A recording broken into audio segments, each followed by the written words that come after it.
Right, come on, you four-eyed fat-faced fool. Tell us what's going to be in the new podcast from the two mics. Well, plenty of buffoonery from you and lots of sense from me. What else? Look at the light. Yeah, look into the light. Which light? Look at any light you like. Look at the light. Your life will change. Very good if you're looking to get pregnant as well. Clover was a lovely dog. Knowing my smoking was to blame was like somebody had just put a bullet into my heart. It was a nightmare that had come true. What are you laughing at? Why are you doing a voice like that? Well, because she's a Geordie. It's North East. Yeah, I know. My North East accent. Why are you doing that? This is Talk Sport Extra Time. I'm Mike Graham. Mike Parry is here, and it's time to say a very, very good morning to the Porkmeister. Very good morning to you, Mr. Parry. Yeah, very good morning, Mike. I have to say, I'm glad you kicked off on the Nigel Pearson thing, because we get so much stick, us guys in the media. Yeah, we're still getting it on Twitter, by the way. Yeah. We're all ganging up, apparently, on Nigel Pearson. Yeah. It never used to be called the media. When you and I started, we were newspapermen. Yes. And there were radio reporters. Yeah. And the guys who carried all the equipment around worked for TV. Mm. And in those days, to get a TV video back, you had to have a pigeon. Yeah. That's what they called the guy who was the runner and all that kind of stuff. So that's much more basic. Loads of guys on motorbikes. All over the place. Yeah, or any way you could even say to a guy who was going back to his office in Fleet Street, take that with me and drop it in an ITN and all that kind of stuff. Yeah. Anyway, the reason I'm saying that is that it used to be quite a simple matter in those days of the relationship between people who were seeking information and those who had information, were they prepared to divulge it, you know. But now it's become such a massive industry, which is intrinsically linked invisibly. You can't see anything now because it's all done digitally and it all goes on. And so it's going on 24 hours a day. When Nigel Pearson steps up then and thinks he can bully and humiliate a young journalist who is simply doing his job, working for a local agency, and without being rude to local agency reporters, they are the bottom of the food chain when it comes to, you know, those in the media business. And do it like that because he feels he wants to, you know, I don't know, get rid of his sense of anger and frustration at losing a football match, or just to prove that, you know, by the way, I'm the most important person in this room. Right. Actually, he seems to be very thin. He seems to be very thin-skinned. I mean, we were hearing. I mean, I'm not. I don't take it quite as hard as that as you do. I mean, because we've seen Ian Baker's tweet in which he's laughing it off. He's laughing it off, and he's saying, you know, it's maybe the highlight of his career, which it may well be, and you know, it may well lead to a better job for him. You never know. But I mean, for me, it's more slightly worrying for Leicester because this is now the latest episode. It's not the first time that Nigel Pearson has got himself involved in a situation which, I have to say, makes him look like a man who's kind of on the edge, really. Well, I always thought he's been on the edge. I've been saying to you for months, haven't I, that what a strange sort of attitude Nigel Pearson has when he's asked a question. Yeah. He never answers it directly. No. He sometimes averts eye contact. Yeah. He looks around the room, he thinks about it. Or he gives you the 1,000-mile stare, doesn't he? The 1,000-mile stare, or he hums a little bit Yeah. and then talks, you know, whimsically about things. He talks at a pace which a snail couldn't keep up with. Right. And that's always... Well, even Joe McLaughlin was saying that earlier on, the former Chelsea player who used to play against him, and he said he was watching the press conference saying, you know, get on with it. Yeah, get on with it. And do you know what that is? And you've seen this a million times in the job you and I have done. When somebody speaks that slowly, it's because actually they're not that bright, and they're trying to think of how to qualify their sentence. Or they're trying to be, or in his case, maybe he's trying to be very careful not to say something which he will later be fined for, or that he may regret. Or they might be, you know, think themselves as a philosopher, because Yes. a lot of these people do. I've never had to go at him publicly, Pearson. Until now, because I've got a mate who's in the football business who's worked with him a number of times as a scout. Oh, yeah. And who speaks about him so highly. Yeah. As a man who knows the football business so well. People do, though, don't they? Yeah, and his man management ability to get on with people in clubs and all that kind of stuff, you know. And so I've never really public exposed it, but I hate Well, he doesn't get on that well with the fans. I mean, there was that incident, Yeah. wasn't there, where and I actually backed him on this because I thought, I don't see why, just because you're the manager of a football club or a player, you should take loads and loads of abuse. But he did turn around to some fans and tell them to F off and die. Yes, he did, yeah. And again, I was actually quite on his side on that because I, like you, I think just because you buy a season ticket doesn't give you the right to verbally abuse people. Yeah. But I hate those acts of bullying where somebody who thinks they're so big and so strong. I remember once, right, when I was in charge of the National News Agency, the Press Association. Yes. One of our reporters in a press conference with Sir Alex Ferguson was made to stand up and ask the questions that he wanted to ask, 4 questions, before the press conference started, and then leave the room. Oh, really? Because Sir Alex Ferguson had fallen out with him over some previous... He used to ban people regularly, didn't he? He banned the BBC for years, didn't he? He wouldn't speak to them. He wouldn't speak to the BBC in after-match comms and that kind of stuff. But, I have no idea whether Sir Alex Ferguson's grudge against that particular guy was justified or not. I can't remember what it was about. You never really know. I mean, we've been hearing tonight that the local BBC guy has apparently been banned from press conferences since Christmas. Yes, I just heard that. And he refuses to talk to the guy. And that's, local BBC Leicester. I mean, if you can't talk to the manager of Leicester City, that makes life a bit difficult. Well, I think even the local newspaper, the Evening Chronicle, is regularly banned from Newcastle. Newcastle. Is regularly banned from Newcastle's ground. And I think Ken Bates used to ban people from Chelsea when he was there as well. I think the Manchester Evening News have been banned from Old Trafford. I'm sure they have. Yeah. And it doesn't make people. But look, I'm being overcritical now.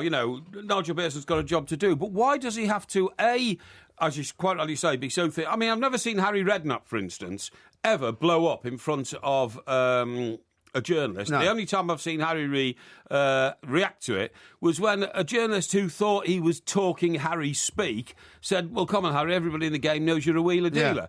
And Harry got quite upset about that. That was on Match of the Day, I think, wasn't it? Yeah, because the inference was, what are you saying? You're saying that I'm a dodgy figure, or, I'm an Arthur Daly or something like that. Which was not what you meant, obviously. No, he didn't mean it, but I mean, that's the only... I think at the time he might have still been waiting to go to trial for alleged tax evasion, which all he that got kind off. of stuff. Which he got off, of course, because he didn't do it. We've seen Arsene Wenger getting a bit shirty at times, haven't we?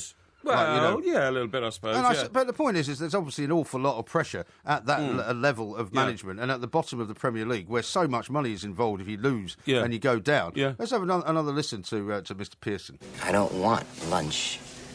I want breakfast. Yeah, well, hey, I'm really sorry. Yeah. Well, hey, I'm really sorry, too. Do you remember that?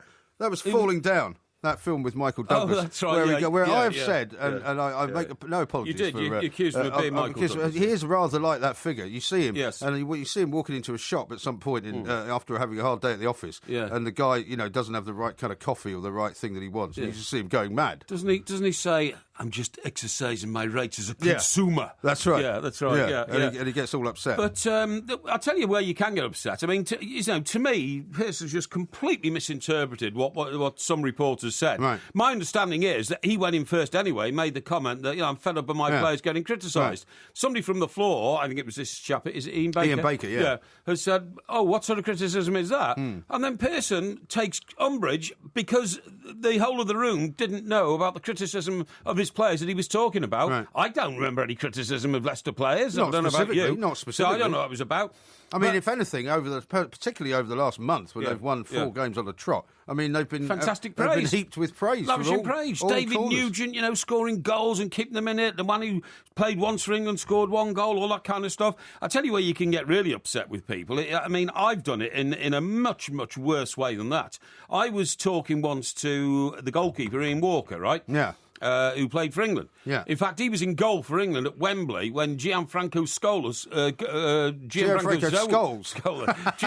That'd be a great player, wouldn't it? Gianfranco Zola. Yeah. I didn't say Scholes. You said Scholes. I didn't. I said Gianfranco Scola instead of Zola. Gianfranco Zola. Okay. And he scored the goal 1-0. And England, took a knock in a qualifying competition to play in a tournament. That was about 90... that was about 96 or something like that. But anyway, the point of my story is... What is the point of your story? Years later, I was asked to go and see Ian Walker about writing his book. Oh, yeah.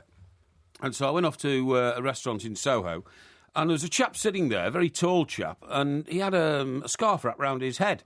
And I wondered when Ian Walker was going to turn up, but after about 10 minutes, I suddenly realised that the chap with the scarf around his head was Ian Walker. Yeah. And anyway... there was a middleman there from an agency, his agent or something like that. And the lunch turned into an afternoon session, turned into an evening session. And then I got to a stage where I forgot why I was actually there. And then I started talking about Everton, because obviously the love of your life when you're inebriated. Right. And then the agent guy said, what went wrong at Everton? And I said, well, the worst problem we had at Everton was that, we got a succession of fantastic managers over the years, but then this dud, Mike Walker, turned up. Right. He was the guy who took Norwich into Europe and that, but he was a complete charlatan. Right. Because when he got to a big club like Everton, course, I forgot that Ian Walker is Mike Walker's son, who was sitting next to me with a scarf around his head. And so I kept going on and on and on, and the agent said, "Oh, well, and started to change the subject." I said, "No, don't change the subject. You asked me why Everton had gone down the tubes, and I'm telling you." I said, "No, Mike Walker only lasted 1 year." You couldn't be stopped. I couldn't be stopped because I felt that Mike Walker had severely damaged our club. So presumably they went and found another writer for the book. I never wrote the book. And in fact, I don't think the book's ever been written because I did give Ian Walker another appraisal of his life and what it was worth in terms of a book. And I said, I don't think you'd ever find a publisher. It hasn't been exciting enough. Right. Unless you talk about, What sort of appraisal did you give him of his life? Sort of 7 out of 10? 6 out of 10? I said it was an outstanding football career, really. Right. And what about outside of football? Well, I said if you want to know about outside of football, because you had a very exciting marriage, didn't you? To a very beautiful model and wasn't that harmonious and all that. If we talk about all of that, I said that'd make a great book. I said, but nobody wants to know about your football career because it's been fairly, Was this after he'd insulted his father or before? That was before. That was during the afternoon. I said, I don't know why I came here. I'm wasting my time, Tremendous.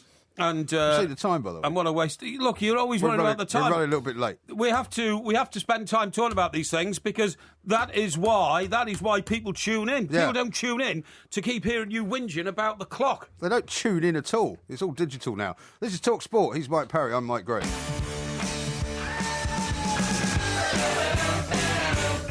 Home side come forward. Lovely little flick by Drinkwater. Into a shower. He tries to send Vardy away. He's in a foot race with Terry. He's going to win that too. He pulls it into the open penalty. Comes back to Albright and he slides it home from 7 yards out. Don't get the medals out just yet. Mark Albright has put Leicester in the lead. Here is Ivanovic into the area. Works his way away from James. Pulls the ball back. Here's Didier Drogba! He has got something left in the tank. Chelsea start the second half with a goal that gets them back into the game and keeps their hope of winning a title this week alive. And it's Didier Drogba, 37 years of age, who hasn't scored for 19 games, who was much maligned in the first half, who comes up with the goal. Here's the corner into Cahill, back to Terry, and Terry jumps in front of the goalkeeper and stabs the ball home from the set piece. And John Terry, the Chelsea captain, who's looking to equal the record set by Roy Keane of captaining a team to 4 Premier League titles, has just put them within a hair's breadth of winning the Premier League. To Fabregas, to Ramirez! Oh, he's cracked that into the top corner from 18 yards out. And now Chelsea are one step closer to the crown. Excellent work from Drogba inside the box. He held it up, he shrugged off the defender, he fed Fabregas, who saw Ramirez arriving on the edge of the box, and he rammed it home into the top corner to give Chelsea a 3-1 lead. And now they move ever closer to a first Premier League title in 5 years. The referee looks at his watch, he blows the whistle. It's the end of the match, it's the end of the night. It's not quite the end of the title race, but we're nearly there. It's finished at the King Power Stadium. Leicester 1, Chelsea 3. Chelsea march inexorably on to win the title. Yeah. Now, whether they win it at Crystal Palace or not, however, Crystal Palace have got a bit... Well, I have to say, actually, unusually for me, I'm going to congratulate you on saying that Chelsea are going to win, because you did say that last night. I wasn't so sure. I thought that Chelsea might sort of falter a little bit. I thought Leicester might be in full flow, and I thought it might be one of those games that Chelsea just kind of were a bit flat about. No. But they weren't. They were much better than I thought they'd be. No, I think Chelsea now are an unstoppable juggernaut. And the thing is, Mike, so I understand the human psyche a lot better than you do. Yeah. One of these days, perhaps you could give me a life assessment. That would be great. Well, not much point, really. It would depress you so much you'd go off and take 2 strong drinks. It wouldn't depress I'm sure. Not in the slides. A couple of people have picked up on your mispronunciation, though. Lewis says Italian and England legend Gianfranco Scholes. I didn't say that. Alex says Gianfranco Scholes, hashtag ginger Italian wizard. Yeah, but you see, you caused me all these sort of problems. No, you said it. I didn't. If Yes, you you play did. it back, I said Now, don't start Gianfranco... going all Nigel Pearson on me. I said Gianfranco Scola, and then I said Zola, right? And then you said Scholes. I didn't say Scholes. It sounded like If we Gianfranco examine that Scholes. piece of audio, I'm telling you, Mike, you will look like the oaf that you are for trying to pick me up on things. Is that your head stuck in actually... the sand? This is going to be my new question for you. No, Is your head stuck in the sand? No. Are you an ostrich? No, I wish your head was stuck down a bog or something, because very that's where harsh. it belongs, yeah. Very harsh. Now, by the way, talking about strong drinks, see this can of Coke I have on the desk here? Oh, yes. Now, this is the first time I've had a can of Coke in about would Well, say... I'm happy that you're off the Red Bull, to be honest. No, hang on. About 50... Well, I haven't had a Red Bull for months. No, you haven't, For no. months, it's for about 15 years. And Really? do you know what I taste when I drink that Coke What? out of the can? Right. All I can taste is Bacardi rum. Really? Well, because you normally only drink it with Bacardi. No, when I was about 15, I went to Spain, on holiday. I think it was the last holiday I ever went on with my parents, And so, of course, that age where you were out exploring nightclubs and all that sort of... Well, where did your parents think you were? Oh, I don't know. I've no idea because, after dinner and all this kind of stuff, I'd say, I'm just going to take a walk and all this kind of stuff. Get Well, some at fresh 15? air. Yeah, definitely. Well, they'd let you go off on your own. Yeah, well, it wasn't a dangerous world in those days like Well, it no, is I know, now, but you know you'd what I think mean? they would have gone with you, though, wouldn't they? No, not really. I said, I'm just going off for a walk. I had two sisters as well, and they used to go off and go and, They're older than you, though, aren't they? No, one's older, one's younger. Oh, okay. And they'd go off and have a cup of coffee somewhere Oh, okay. or something like They in the wouldn't go to hotel. the disco? No, they wouldn't go- well, I don't know. I don't know what they got up to, really, because I used to wander off and go looking for women Right. and drink. Even at that age? Oh, yes, absolutely. Yeah. Sound like a 15-year-old Yeah. Father Jack. Yeah, that's right, yeah. Women, drink. Yeah, but what happened was when I got into these places, I found that the cheapest drink was Cuba Libre. Yeah. And so, but you drink gallons of it, and so and I haven't drunk Coca-Cola or Bacardi and Coke ever since because Yeah. I drunk so much of it on successive nights, got so ill, crawling back on my hands and Right. knees. And up it was probably the that pasta- cheap rum as well. Oh, I bet it probably- was. I bet it was. stuff It that was that awful. doesn't have a real, the rum with no name. The rum with no name. And to make it worse, and I think I've told you this story before, I brought a bottle of Bacardi back in my luggage, smuggled it into my luggage. My father would have been arrested if we'd have found out in customs. Yeah, of course, yeah. For obvious reasons. And then... You were putting him in a bit of danger there. Yeah, probably was, yeah. Very irresponsible. I wouldn't have cared if he got carted off to Nick. Such a good Christian. Yeah, that's right, yeah. And then when we got back to Chester and I started going to the pub, to see my mates to boast about what a great time. You would take it in and pour it surreptitiously into your glass, right? Into beer. Yeah. I was pouring this bottle of Bacardi into my mate's It's beer. astonishing that you haven't turned into an alcoholic, really. Well, it's true. But that's why I've got the can of Coke. But no, what I was going to say to you was, that music there, Chelsea and all that, Yeah. what it brings back to Chelsea me... dagger. Yeah, what it brings back to me is a memory which I remember, but so forlornly now, from the 80s, when Everton won everything. And do you know what? They didn't win everything. They did in the mid-80s. They did. Did they? Well, they won... They didn't win the European Cup, for example. But they would have done if we could have entered it, but we couldn't because of you Hazel. can't say that. Well, I think we would have You done. can't say if they could have entered it, they would have won it. That's nonsense. What I can tell you is, in successive seasons, we won the FA Cup, the League Championship, the European Cup Winners' Cup, the League Championship, came second in the League Championship, came second in the FA Cup. We won everything, but the feeling of elation at your team being the best is so special that, do you know what I think it does for a lot of Chelsea fans? It takes them away from real life. I mean, when Everton were winning things in the 80s, I didn't really care that much about my job, didn't care about my mortgage, didn't care how much I was being paid. No, as long as Everton it's very unusual for you as as long well. as Everton were the top team and you felt this huge glow of, Is that why you being- spend so much time being unhappy now, because they're so bad? Well, maybe it might have something to do with it. It must have, because if you have the highs, you must also have the lows. Maybe, I don't know. But what I'm saying is, I so envy all those Chelsea fans on Sunday. Games at Stamford Bridge on Sunday, isn't it? I think it is. I think they're at home, yeah. And live on Talk Sport, yes, of course. Exactly. And what I'm saying is, I so envy those Chelsea fans who are going to have that feeling of sheer elation when they see John Terry lift his fourth Premier League title. Well, I That's don't know not if you bad. heard those statistics I was reading out earlier, which are quite remarkable, really, whatever you may Yeah. think of John Terry. He's played in every game this season, right? Unbelievable. He's also scored in every season that he's played for Chelsea. Well, and that's I'd 15 I'd Premier League expect him seasons. to, yeah. And this is his 7th goal that he scored last night. And that will, as you say, be his 4th Premier League title. So, extraordinary record, really. I mean, I've told you, haven't I, the Football Writers Association votes going in. Yeah. I will say unashamedly, I voted for John Terry. Yeah. Now, I know that John Terry's had all sorts of problems, within and out of football over the years. The very fact that he's still playing and captain of the team that's going to win the Premier League is a testament to the man's absolute rock-solid commitment to the one thing that he can do properly in life, and that's play football. You know what I mean? Exactly right. And for that reason, I vote for him. And I wouldn't be surprised, if there's a sway of votes for Terry within our industry. Yeah. Particularly as they're all going to witness him lifting that trophy again on Sunday. You never know. Now, let me read you some tweets out here. Please do. Ian says this. Did you hear Porky on the Breakfast Show say that he had to get a move on because of the time? Surely that makes him a hypocrite. No, not at all. The AM time on the breakfast show is different to the time here. Definitely different. This is space time. It's the middle of the night, if you see what I mean. It's still AM, though, isn't it? Well, it's still AM, but it's AM, if you see what I mean. I don't know. It's earlier than AM. Sean says, amazing story about Ian Walker. I bet his face was like a smacked backside when you spoke about his old man. Well, the thing is, without being rude to Mr. Walker, his face is a bit like a smack backside, even when he's not upset about, things that you're saying about his father. I mean, it was a terrible thing to have said. If anybody said that about my father, I'd probably have punched him and assaulted him. Despite the fact that you said you wouldn't have minded getting him locked up for Bacardi smuggling. Yeah, but that was something that I'd have made the mistake about. The point is, I wouldn't like other people to start making mistakes about describing my father and all that kind of stuff. Sure. Mike Walker, incidentally, ended up driving one of those lorries with skips on the back. Did he?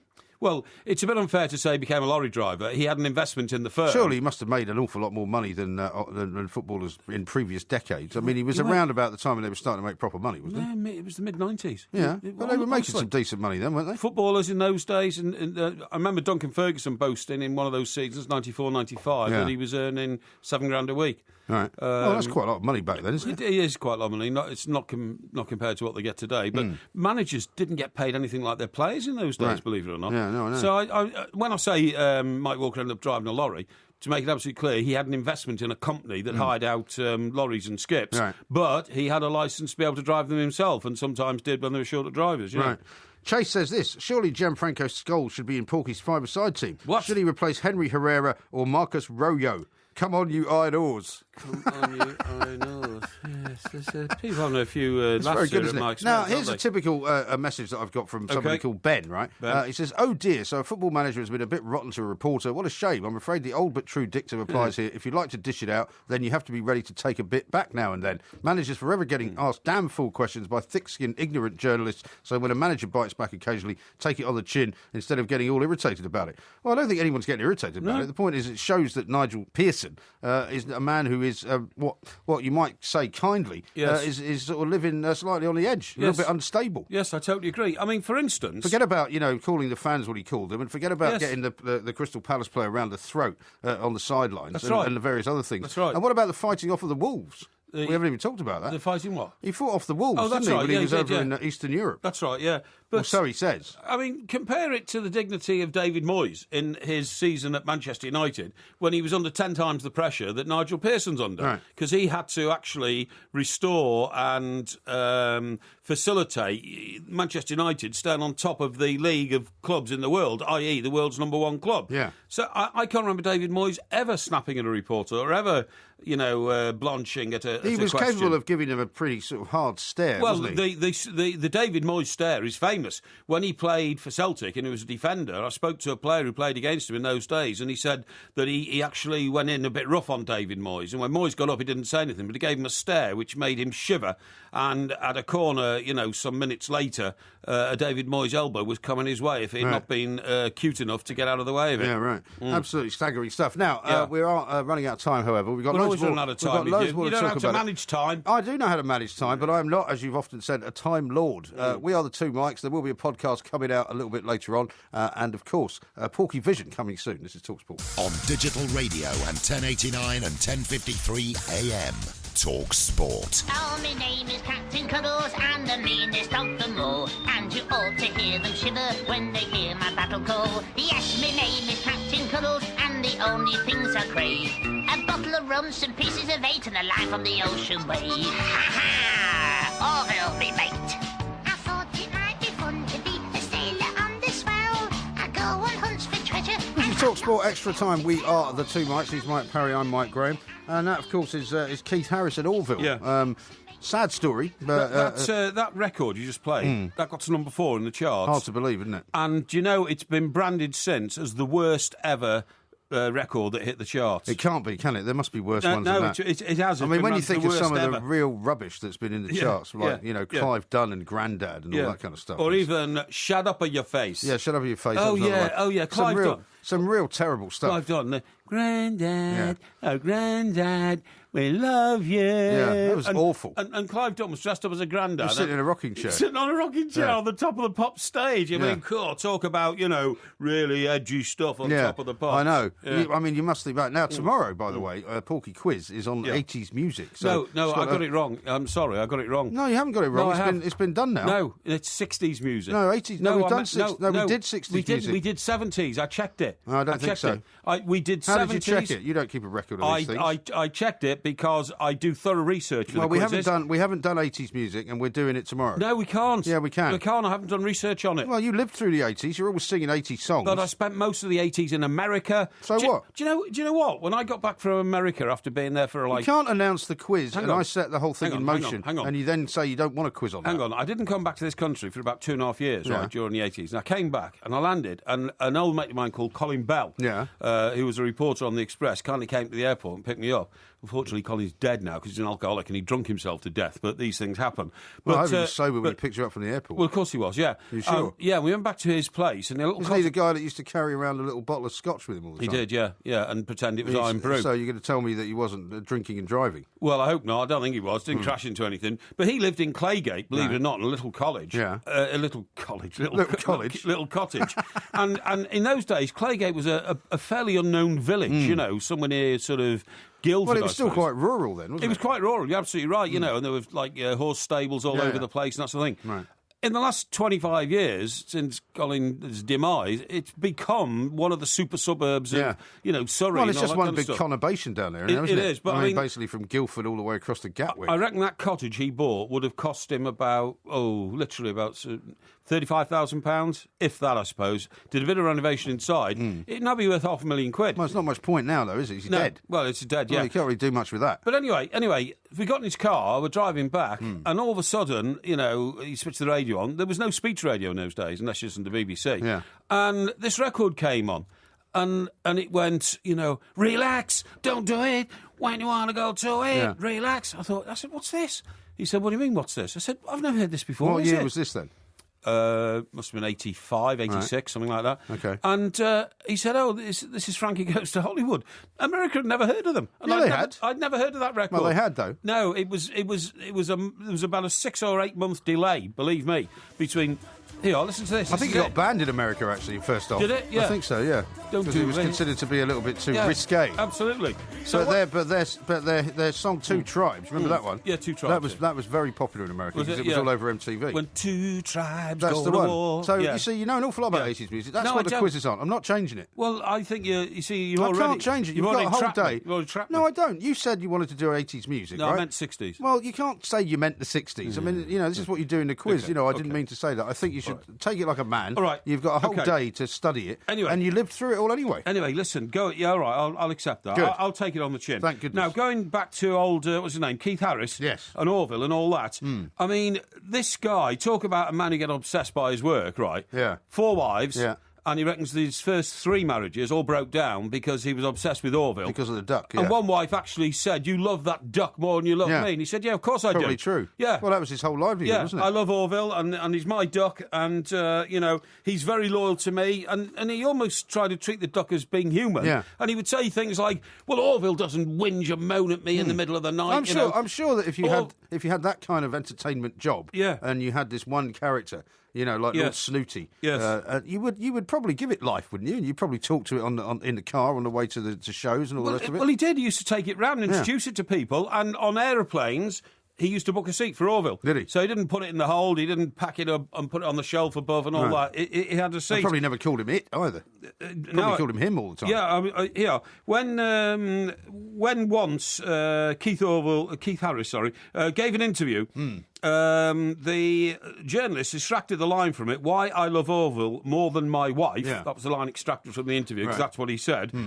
A divorce followed and a very bitter case ensued because what the claim was from that whoever wife that was, not only was there a divorce because they were incompatible, but it was absolutely mental cruelty to be told that your place in the marriage came behind a toy duck. There are 3 of us in this marriage, and one of them's a toy duck. Yeah, dreadful. I know. And apparently he, everybody was talking about it yesterday, and in the obituary saying that he did a special performance for Princess Diana and her 2 boys when they were young. But also, interestingly, later in life, when things sort of didn't go so well for him, he was on the circuit, apparently, of universities doing these kind of, X-rated comedy shows. X-rated? What, with Orville? Yeah, with Orville. When I say X-rated, I mean just, using a lot of, adult language and that kind of thing. So the duck, a nice furry little thing which children like, started spouting foul language? I think so, yeah. That's disgusting. I thought it was quite a kind of creative way of making money, It's absolutely really. disgusting, honestly. Yeah. Apparently, like the Muppets,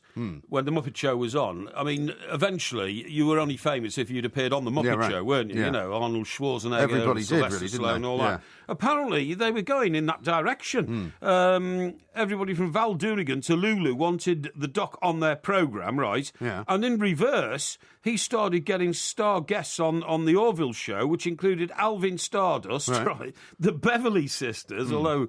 God knows. It's a bit of a motley collection, to be fair, isn't it? And Nana Muscuri. Do you remember Nana Muscuri? I do remember Nana Muscuri, She's a Greek singer. Yeah. I always thought she and Dimitri Roussos were one and the same person. Don't do it. Don't do it. But you know what I'm talking about. So his whole life, I mean, this is what I'm saying, his whole life was based around this one character, Orville the Duck, which he didn't like when he first saw it. He rang up a mate who was a puppeteer and said, because he was a ventriloquist, but he never thought, his dolls were much good and all that.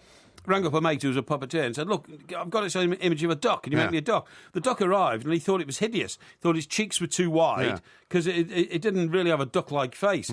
His cheeks were too wide. It was ugly. The fur wasn't good. Yeah. And he wanted to throw it away. He rang up his mate and said, this is ugly. It's not good enough. But then... as you quite rightly say, he started taking it to, low-level sort of gigs that he went to. And women just love this duck, pouncing on the duck and saying, oh, isn't he beautiful, and that kind of stuff. And that became his whole life. Got through 4 marriages, obsessed by it, went bankrupt in ventures where he tried to start a nightclub called Orville's, based around the duck, where the only entertainment, sadly, was a nightly rendition from Orville the Duck. Right. And people soon got fed up with that. Yeah, you can't really see that working on a long-term basis. But, I mean, I was never a massive fan of ventriloquists and puppets or anything like that. No. I mean, I know you didn't have a very normal childhood. I think they're weird. Did you ever... you frightened of them, aren't you?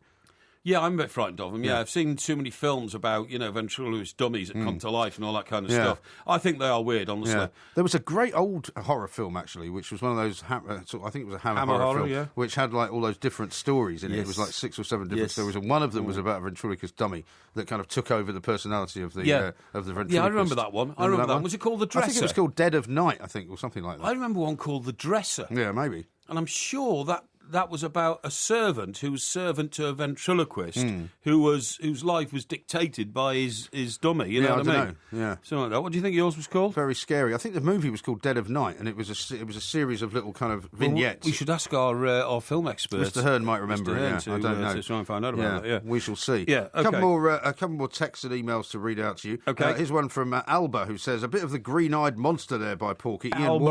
Ian Walker, tall, slim, long blonde hair, successful career, and gorgeous wife. So I mean, your assessment of his life perhaps wasn't what it ought to have been. Yeah, well, maybe not, but I'm very suspicious of men who wear scarves around their hair, you know what I mean? Yeah. Especially when and Dash says, my father would have been arrested. I bet you would have given evidence just to make sure.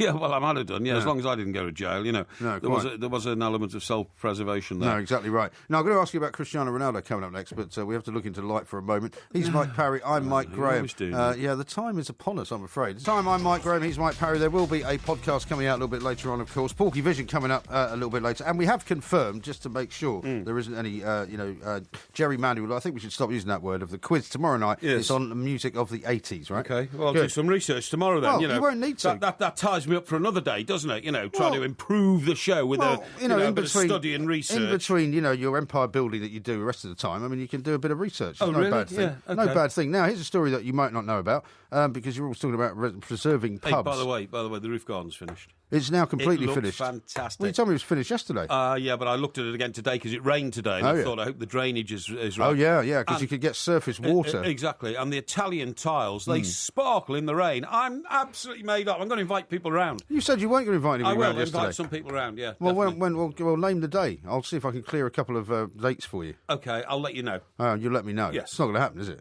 Well, I'll let you know. Okay. Well, I'll look forward to that. Well, anyway, as part of one of your campaigns, Right. has always been, the preservation of pubs because, they're Yes. part of our great culture and heritage. There was a pub knocked down in Maida Vale in sort of northwest London. Yeah, I right? like Maida Vale. And it's a lovely part of the world, isn't I had it? a girlfriend there once. Did you? Yes. I spent a long time doorstepping the DPP there. Oh, The really? guy that got done for curb crawling because he lived in that was Maida the Vale guy- Mansions. That was a guy in his £70,000 7 Series BMW. That's right, yeah. yeah, I remember that. He lived in this one of those beautiful little blocks, which was the sort of the red Yes. and white block, They're called mansion blocks. That's right, mansion blocks, yeah. And there was a really good wine bar, famous wine bar at the end of the street. Can't remember the name of it now, Right. but I used to go there anyway because it was kind of one of those places I used to go.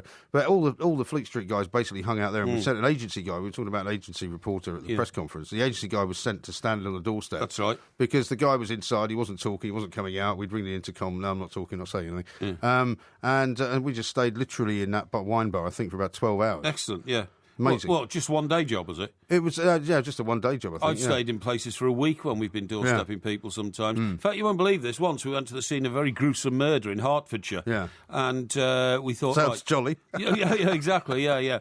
It was a terrible thing. I can't quite remember the circumstances, but, there's a lot of murders going on in those days. Right. And, a lot of murders going on now. Yeah, well, there are, indeed. And anyway, so we thought, right, where's base camp going to be? So we spotted a hotel. Oh, that's great, has it got a nice bar? Oh, it's got a great bar. Oh, it does food. Oh, fantastic. So we all sat down and, as you quite rightly say, sent the agency boy out to stand on the doorstep and make sure he ran back quickly if anything happened. And then the proprietor came in and introduced himself. It was Martin Chivers. Was it? The Spurs, How the funny. former Spurs centre forward. He owned the place Yeah. and he said, boys, you're all so welcome. Right. And it was like being home from home. Tremendous. Rooms upstairs to stay in and everything. Yeah, fantastic. Yeah. Great player, Martin Chivers, as well. He was, yeah. Anyway, this pub was the owners of it decided they wanted to knock it down, not surprisingly in that area, to Do you know build the pub, by the way? build a block of flats. Do you know the I pub? think I do, Yeah. It's called the Carlton Tavern. And there's a picture of it here in the paper, and it looks vaguely familiar.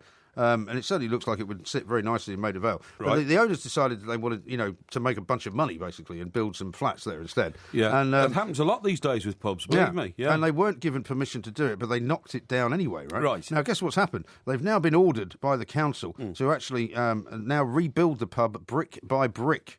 Where are they going to get the bricks from? Well- Has it not been cleared? well- usually what happens is they bulldoze it, Yeah. right, and then the guys with the lorries and the grabbers move in and take it all away. Well, what they're going to have to... Well, they may not be able to use the exact same bricks, but the order says that they must create in facsimile the building as it stood immediately prior Wow. to its demolition. Well, I'm pretty pleased So about that's that. actually good news, isn't Are it? you pleased about that? I am pleased about that because I think, there's enough blocks of flats and horrible, making areas look horrible, like the street you live in, where you've just got a big block of flats. It just looks horrible. No, I'd much rather have a pub there. You can't stop progress. I mean, and the thing is, pubs can't pay for themselves. Well, apparently these you days. can stop progress because the council have just done it. Well, they've been remarkable, but you see, this is something which this country's got to get together with.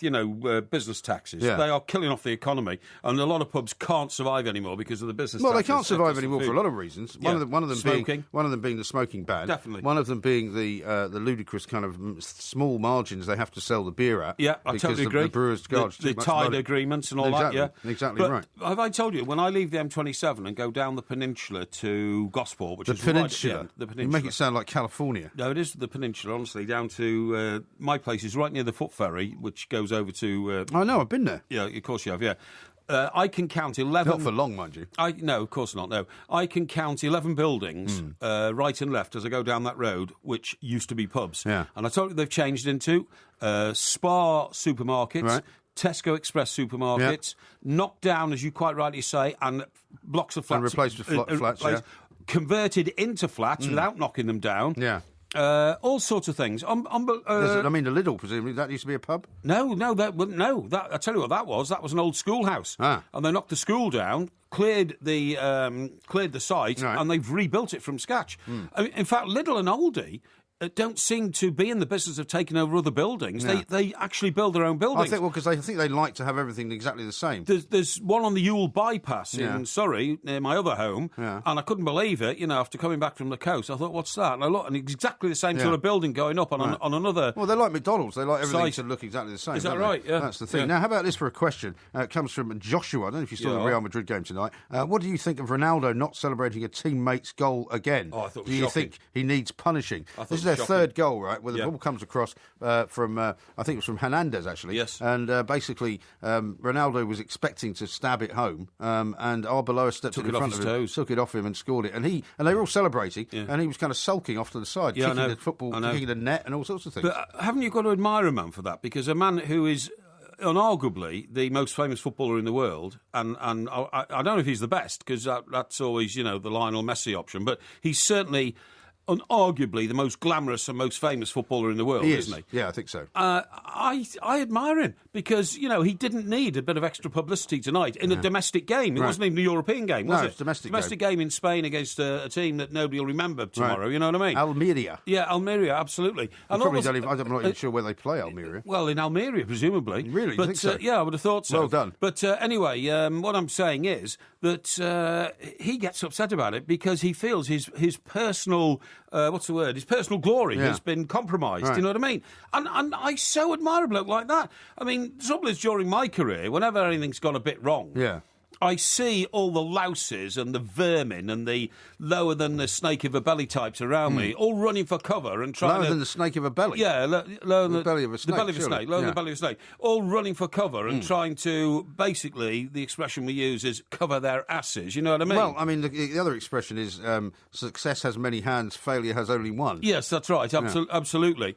And I see them all, squirreling away, trying to make out it wasn't their fault and nothing to do with me and won't have any criticism come their way. Whereas I always used to go and hold my hands up and say, right, got that wrong.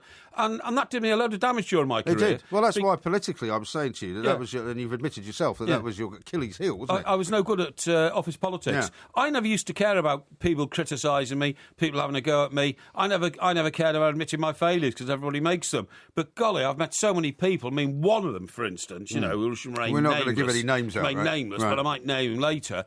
He would go to the ends of the earth to make sure that anything he got wrong was always going to be somebody else's fault. And because there's a lot of people like that in newspapers. And because he was in a position of some power, I think he was number 2 or number 3 on the paper, Oh, he could that will always help identify him. he could always find a way to manipulate circumstances to make out that it wasn't his fault at all. Yeah. Somebody had given him the wrong information or hadn't done something he told them to do. Now, that's become incredibly more difficult to justify these days with the email well, that's true. stuff. That's true. But also, do you not think that, I mean, when I went into newspapers, I had no idea, really, that was the kind of thing that went on. When I came back from America and became, a reporter for a while, but then they put me onto this That's because I gave you a job. Executive ladder. Well, I don't think you gave me a job, Of actually. The course I editor. did. No, the editor of the paper gave me a job. And who fixed his job? Me. You had a word with him, yeah. I had a word with him. It was not within your gift to give me a job. I was the news editor. I decided No, I'd but take you you on weren't. as a By the reporter. time I arrived, you'd already left and you were living in my apartment. Rubbish. It's true. Anyway, we go never on. worked in the same office. Go on. Anyway, the point is that, when they made me assistant features editor or something like that. Yeah, some lowly position. And I thought to myself, well, this is all I've got to do here is organise some good features, talk to some celebs, talk to a couple of authors, get the feature sections right. Actually, it was nothing to do with that. No, it wasn't. It was all about dodging, the knives and the brickbats that were coming your way and protecting yourself and building some kind of a liaison with certain writers who hated the person who was my boss. I mean, it was madness. No, and not only that, Crazy. you also had to appear every morning in morning conference and have a list of your successes from yesterday stolen off other people. Right. Because if you didn't steal them off other people, other people would steal them. Right. You had to steal But them. the glory all advantage the that time. you had as being the news editor was that you were in before everybody else. Yes, So exactly. most of the other executives came in after you. That's right. So you could lay the turf, actually, definitely. for the editor to say, look, this is what I did. But you never did that properly. No, I didn't. You couldn't get your head around it. I wasn't interested in going around blackening people's characters. You know what I mean? Is that right? I didn't feel it was necessary. I find that extraordinary. No, I felt I was so good at my job that my sheer talent would propel me Sadly to the top. It's not good enough, but, though. one day when I was called in and the editor, who was Nicholas Lloyd,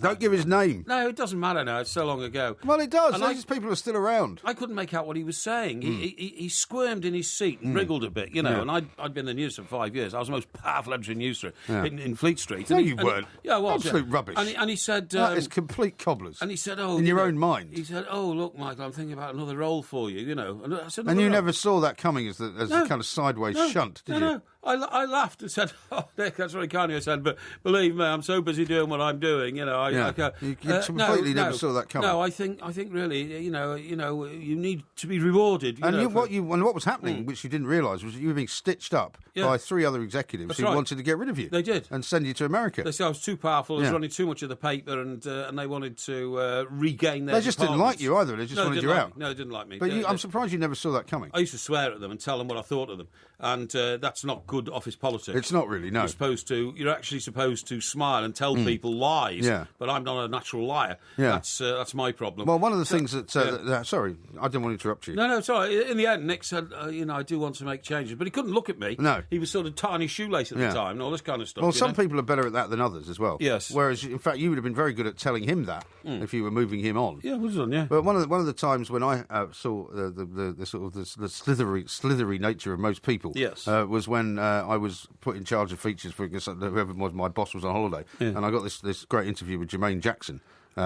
Which had bought in from a freelance, right? Why don't you do what you do when you did what you did to me? That was Jermaine Jackson's most famous hit. I don't recognise it. Well, you see, I'm an expert. I'm an expert don't recognise it on Jackson music. The point is that we got this interview, and they loved it so much in the paper that they put it on the front page, splashed it, put a big spread in the inside. And it was all about what he thought about his brother Michael. Yes. And in the interview, he said he was worried that some of these allegations about him were actually true. So it was a massive story. Yeah. And I went home feeling very proud of myself. Got a phone call in the morning from one of the columnists who was not necessarily a friend of mine, but was very much in with the other side, saying, oh, by the way, Mike, just wondered if you've been listening to Capital Radio. And I said, well, no, I haven't actually. I'm just getting out of the shower. Well, Jermaine Jackson's just been interviewed on Capital Radio, and he's suing us for £28 million. $40 million, and I went into the office, literally, and my best friend, who was your successor on the news desk, whose name I won't mention, was killing himself laughing, just going, PA have been on, do you want to for a quote, can we get, I was just like, so I told him to get lost. Excellent. And everyone over to the conference, everybody literally moved to the other side of the room. That's right, And I was left sort of sitting there on my own. Yeah. And the same editor said to me, so, Michael, as he was used to call me when he was being serious, right. What are we going to say? And I thought, this is my moment to do the old Washington Post line. Right. And I said, tell him we stand by the story. Exactly. And that's what I said. Yeah. We stand by our story. And nobody backed me up. Nobody gave me any kind of help. And in the end, he never did sue. No, of course they don't. So it was all fine. Of course they don't. A number of people told me they're going to sue me. One in particular. Time and time again, you'll be hearing from my solicitors. You never do. It never happened. Apart from Kate Adie, of course. Apart from Kate Adie, yeah. But, I mean, I was made to do that. Yeah. But as long as you say, no, I'm sorry, I've told the truth. Yeah. And, not something you could have said in due conscience very often. As that famous cabinet minister once resigned and said, with the trusty sword of truth and a shield of justice. A shield of fair play. A shield of fair play. That was Jonathan Aitken. Surely before he went to prison. Yeah, I will prove that I'm an honourable man. Yeah. And then about 6 months later, changed his plea to guilty to... and he was locked up. To, lying in court, perjury. Perjury, something like that. Talk Sport on DAB, digital radio and 1089 and 1053 AM. Freedom for sport. Can we kick it? Yes, we can. Talk Sport. Time, he's Mike Parry. I am Mike Graham. There will be a podcast coming out in a little while, and a quiz tomorrow night for all of you who want to check into that one is, of course, on 80s music. Now, how about this, right? A dream job is how this was described in one of the newspapers I picked up this morning. The National Trust in Wales is looking for a shepherd to care for its flock of 1,600 sheep in the foothills of Snowdonia this summer. Now, I've told you, there might be a chance for you to have a summer holiday because I'm going to take some time off and take the kids away somewhere. Yeah. Why don't you take a little sabbatical? I think it'd do you the world of good. Get yourself out of the southeast of England, go off to rural Snowdonia. You've talked a lot about how the demise of shepherds in this country is going to lead to all kinds of horrible crises. Oh, I'm telling you. You could go and do your bit for the environment and get friendly with the countryside. I think it'd be perfect for you. I have been studying shepherdry lately. Have you? Seriously, because I do sincerely believe, in fact, I know from my research that the lack of shepherds in this country could lead to starvation. Well, you've said that before. It can. You have. It can. If we haven't got any shepherds to shepherd the sheep, it means we won't have any sheep. If we don't have any sheep, that means we will have a shortage of meat. But not only that, sheep, unbelievably, keep down vegetation in about 1/3 of the whole of the British Isles. Right. By what they call hill hill farmers and all that have their sheep and all that. And I'll tell you, this is the perfect job for you. Yeah. The winning applicant will join the existing shepherd, Bryn Griffiths, in helping to manage the flock 7 days a week, right? But listen to this, right? Griffiths the sheep. And what you'll be spending your days mostly doing, preventing the Welsh mountain sheep from tumbling into bogs or tramping over sensitive mountain habitats such as upland heaths. Right. And here's what's Arwyn Owen, who's the manager at Hafod Iran, the National Trust Farm, says the role itself is truly the opportunity of a lifetime, but it won't be for everyone. Snowdon is wet and the work can be lonely, but for a shepherd that loves sheep, sheepdogs and walking, it will be the perfect job. Yeah. Now, you love sheep, you love walking, and, you know, I think it'll be great for you for a couple of weeks. Well, listen, it may be. No, it may be. I'm being very serious here. We are seriously short of shepherds, and there could be a great crisis there, but they're trying to do something about it. But what I would say about that is that, I don't know why, but ever since I was about 6, I wanted to be a lighthouseman. In a lighthouse. They're all automated now, aren't they? They are all automated now, but in those days, when I was 6, that's, sort of 4 decades ago. Do you not think that was because you just wanted to get away from your parents? Yes, I think it was, yeah. Oh, yeah, definitely, I mean, because you obviously harbour some ill feeling towards, certainly your dad wanting to have him locked up at the airport. Not at all. Every kid wants to rebel and go away, don't they? And I used to read books about things like smugglers and all that kind of stuff, and I thought how romantic being a lighthouse man would have been. And to live in a house where you just go up spiral staircases to your lounge, and then another spiral staircase to your bedroom, then another spiral staircase. Wouldn't you get a bit stir-crazy? To the light on the top. Well, no, because you're not walking around in circles all the time. And also, if you're in one of the really isolated places, you'd have to wait for the guys to come with supplies, because you wouldn't have any food, would you? No. Oh, no. The thing is, and if the weather got bad and the boat couldn't come over and give you supplies, you had to live off your wits. But you see, this is all part of the personality of a person who, for instance, you see these jobs advertised all the time. Warden wanted for Ireland, in Scotland or something like that. Yeah. Local inhabitants number 6, and you only see somebody every 4 days or something like that. So you've got to be of a certain personality to do that. But you're not uncomfortable with your own company, are you? Not at all. And a lot of people are. I mean, a lot of people wouldn't be able to deal with that. No, I'm not at all uncomfortable with my own company, and in fact, I shun company a lot of occasions. If somebody comes up to me in a hostelry or something like that, and I'm actually just reading a paper or something like that, and having a pint of it, and I don't really want to be bothered, then I am polite and firm. And say, look, thanks very much indeed. Yeah, I'd love to have a chat with you about football, but I'm afraid I've just got to get on with some work.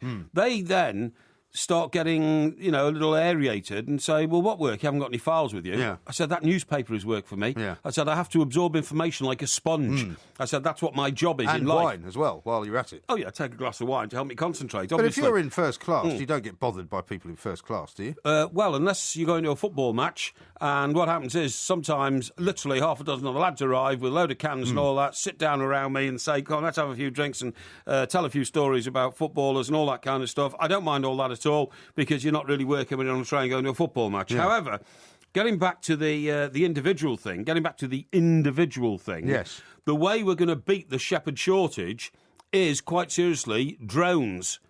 Farmers are now enlisting drones to do the job of a sheepdog.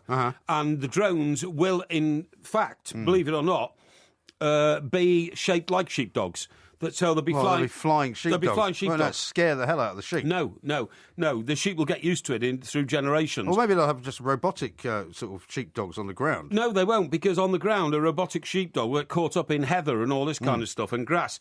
They're going to be what drones. about a hovering one, though? Couldn't they? Well, it's going to be like that. That's what a drone is. I mean, that's what I'm saying. It could hover on the ground. Yeah, that's what a drone is. But on the ground, No, not in the air. No, it'll be a foot or two off the ground. because you would freak them out. No, you won't. You won't freak them out at all. Sheep are sheep. They do what they're told, and once one sheep is told to do it, the rest do it as well. Right. That's why the expression is, you've got sheep-like mentality and all that. And these drones will be shaped like Lassie the sheepdog, and will be flying around with an aerial buzzing and all that kind of stuff. Well, there are those who will say that you were the one that predicted the problems with all these drones in the first place. I predicted the problem with the sheepdogs. I knew that once the shepherd had gone, we could all starve to death, but that's not going to happen anymore. Right. Now, talking about... So are you going to have a go at this job, then? I think you should give it a go. No, I'm not. No, that's not realistic at all. It's not realistic. Listen, talking about sheep and all all that, and sheep, of course, produce meat, and meat, of course, produces steaks and all that. Yeah. Guess what I came across when I was researching somewhere to book a restaurant in London, because I'm meeting two friends, a high-class restaurant in 2 or 3 weeks' time. Toby Carvery sort of No. We're going to go, I think, to the Oxo Tower. Oh, really? Or something like that. I used to hang out there all the time, the Oxo Tower. Did you? Yeah. I used to go there for lunch every day when I worked at the Express. Really? Yeah. I used to drink a fantastic wine there called Mad Fish. Yeah, it's quite expensive, so you must have been putting all on expenses. Yeah. Did all that. Yeah. I still go there about twice a year. Guess what I found? There are some restaurants in London now where you can get a steak which has been matured or procured or whatever, or aged for 180 days. Yeah, what's wrong with Who that? in their right mind would do that? Well, because it tastes different. I mean, aged beef. I wouldn't is eat one a of the piece nicest of beef things. 180 days Well, old. you're probably one of those people that likes to eat it well done as well, aren't you? Yeah, I do. Yeah, I like well so you done. don't ever have it sort of, bloody? No, I wouldn't have it bloody or rare at all. Why not? Well, because I just wouldn't. Well, you don't know what steak is all about then. If all you do is eat steak because it's well done and burnt to a crisp, then you're not getting the full flavour out of it. To me, steak that is pink and red and blood gushing out of it, it's just rare meat, and you can't even chew it. Yeah, but if it's decent, if it's decent meat, that's how you can eat it very, very rare because it's actually very good. I would say a piece of meat that's aged 180 days is rotten food. No, it's not. Tastes fantastic. They don't even put it in the fridge. Well, no, it's aged. They sort of hang it. It's a bit like it's a bit like hanging game and that kind of thing. For 180 days, that's 6 months. Yeah, well, that's fine. They can do that. So a piece of steak is chopped for you from an abattoir or something like that. An abattoir. What's it? Not an abattoir. Where is it? Where do they? It's an abattoir. Yeah. Abattoir. Yeah. Okay. And then it's brought to you, and then you just leave it on a plate. Have you never been to one of those steakhouses in New your York? kitchen for 6 months? Come off it. Well, you don't leave it in your kitchen. I've been to plenty of steakhouses in New York. Yeah, but when they bring you the chopping board full of all the different cuts of beef, have you never seen that? Yeah, I've seen it. Yeah. And then you would choose either the filet mignon, or you could have the prime rib, or you could have the fillet steak. Wasn't one of the most popular places we used to use for lunch and dinner in New York actually a butcher's shop? Well, there was Les Halles, yeah. That was because it was named after the great meat market in Paris. It was a butcher's shop. Well, it had a butcher's attached to it. No, you walked in and the first you went past was a butcher's counter with all sorts of blood sausage and meats and all that. And then the restaurant was at the back. It was a fantastic idea. I introduced everybody to that place because it was in my neighbourhood. I had my I had my farewell in there. I had my 35th birthday in there, I think. I remember I came over and invited everybody. No, I don't remember that. Paid a huge bill because everybody drunk so much. Yeah. I don't remember that at all. I did. No, I had my farewell party in there. By the way, talking about restaurants, I said, talking about meat and all that, and I was going to book one. Yeah. When I tried to book a nice restaurant in London over the last couple of days, I didn't actually do it myself. I had somebody do it for me. Somebody do it for me. You see, this is where you fall down. No, hang on. The question was, yes, we can give you a booking there. Please give me your details of your credit card. Yeah. And she said, why? She said, because I'm sorry, we take a basic 30% of the anticipated bill in payment ahead of order now because we're fed up with so many people not turning up. Some people apparently book 3 lovely restaurants on the same night, right? And then when they meet their friends, they say, now, where would you like to go? Would you like to go here, there? And the two that they don't go to... Well, you can understand that, really, can't you? I can, definitely. They don't even bother ringing up and saying we're not coming. I mean, there have been occasions where I've, say, made a reservation and I've either been late or I've said, look, I can't... I always ring them. If you ring them, they don't charge you. I do. Because then they could always move that on. I do as well, but what they're saying is... so the other thing that some of them now do as well, which does irritate me somewhat, is if you get a table and you basically get a table for 2 hours, so if you book a table for 7:30... they say to you that you've got to be out by 9:30. Yeah. No matter whether you finished or not. Yeah, but I found that most of the time, if they think you're a good customer and you drink a lot of wine and all that, they don't bother. They chuck somebody else out who's not a good customer. You know what I mean? And that's the way it should be. So where have you settled on for this dinner then? Probably the Oxo Tower. You think? Have you made a reservation there? Or have you not been informed by your subservient type? No, what we've done is we've put a booking that needs confirming type thing. What's that called? What, provisional booking? Provisional booking. Then I go back to my friends and say, look, this is what I'm thinking of doing. Yeah. The other thing is I'm waiting to get confirmation that if I book there, I will get a window table on the riverside of the restaurant. Are you going to the restaurant or the brasserie? I'm going to the restaurant, okay. and it has to be near the exit to the terrace, because one of my friends smokes and wants to go out and have a cigarette. Well, everything's quite near the terrace. Yeah, everything's quite near the terrace. And actually... See the time, by the way. Look at the time. don't you understand? Our millions and millions of listeners are more interested in listening to what I've got to say than listening to you blathering this on. very expensive dinner that you're going to host. About a which, clock. by the way, you haven't invited me to. Oh, no, you're not coming. Definitely not. Really? I'm not lowering the tone. I'll of the tell you whole what, thing. if you got me going to the Oxford Table, you'd get a decent table because they know me there. I know the bartender. No. I think get the worst table if they know I think you. you get the best Put them one. at the back of the room. Yeah, I don't think so, matey. He makes this is Talk blabbering Sport. noises when we he's are the two Mikes. intoxicated. You know, they'll let tourists in like Talk Sport Extra Time. I'm Mike Graham, he's Mike Parry. I'm not quite sure why we're playing the Land Down Under, but it might be something to do with sheep. Who did that? Hey? Who did that? What, Men at Work was the name Was of the that band. Men at Work? It was, yeah. Oh, that's interesting. That was from the 80s, I think, wasn't it? I think it probably was. Yeah. Yes. So that probably won't figure in the quiz then, I suppose. Okay, fine. I can't give you any more clues. Listen, before we go on, I'm going to talk to you about Ronnie Sullivan. Yes. Now he's out of the snooker. He's out of the snooker, Right. yeah. He went out. But I have to say, I'm glad he's gone out. Why? Now, I remember once Andy Townsend and I in this very studio doing a mid-morning show, something like that, and somebody came in from the advertising department, so we got Ronnie O'Sullivan upstairs. Yeah. He's, signing some deal to do some promotions with us, something like that. Yeah. And would you like us to ask him if he'll... I said, yeah, that'd be lovely, Yeah. So quite unexpectedly, Ronnie O'Sullivan came in, he sat down. He was great. He talked for 20 minutes about, the dilemmas he has in his mind about how committed he is to snooker and all that, which has now become quite a long saga. Yeah, I mean, he talks about it quite a lot, doesn't he? He talks about it quite a lot. Yeah. I didn't feel in the mood, or I didn't want to do it, or I don't want to do it. And I think he was only world champion twice or three times, and he's now 5 times world champion. Right. But I have to say, much as I admire him for what he's done, his single-minded determination, and he has had problems to deal with in his life. His father was jailed for 17 years on a murder conviction. His mother got involved in business problems, and I think she faced custodial sentences and that kind of stuff. Right. So I agree he's had all that problem. But I do think his attitude towards the sport now that has given him wealth, he's a millionaire and enormous fame. I'm not sure whether he's giving enough back to it now, because I think his attitude... But is he not a bit like the Tiger Woods of snooker, though? I mean, whenever he's playing, he gets bigger audiences, he gets more people watching on television. So in that way, he's giving it back, isn't But I think during this particular competition, so the World Championship, and Barry Hearn runs all this, and I'm sure Barry Hearn will have a view on this as well, I think he's been contemptuous of the whole competition. The first instant when he took his shoes off and played in his socks. I mean, why would you do that? There's surely... Well, he broke his ankle, and so he said he was doing it because his shoes were hurting him. Yeah, but you should know that before you go to the table, and then you shouldn't play in your socks. You should ask the referee, could we have a break, please? I've got to get new footwear or something like that. You shouldn't just chuck your shoes off. He's a guy that's a bit of a maverick, and under normal circumstances, you would like a maverick. I think that's contemptuous. What do you mean it's contemptuous? It's contemptuous of the rules of the game, in which there's a dress code. Hang on, you've spent your entire life bending the rules of any game that you're involved in. No. Yeah, you have. Not to try and demean and belittle other people around me, and there's no doubt that his opponent would have felt the pressure of that. Now, secondly, I was watching him live the other night, and he missed a very, very...